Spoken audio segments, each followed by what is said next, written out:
Kahit ano bantayan mo sa isang tao, sa partner mo, kung magloloko yan, wala kang magagawa dun.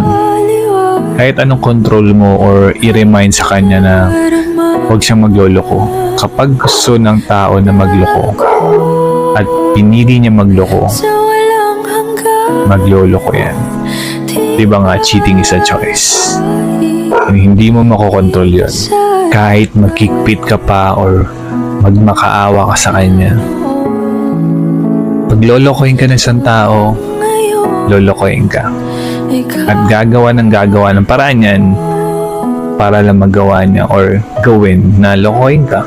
Kasi sa totoo lang, pag nagloko ang isang tao, hindi mo kawalan yun.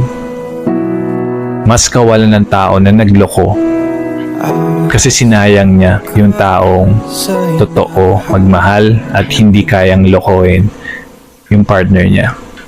So wag kang manhinayang na di porket mahal mo isang tao niloko ka, pagbibigyan mo. Porket niloko ka, masasayangan ka na sayang yung mga pinagsamahan nyo. Hindi siya kawalan. Tandaan mo at lagi mo i-remind sa sarili mo na hindi siya makakahanap ng taong katulad mo.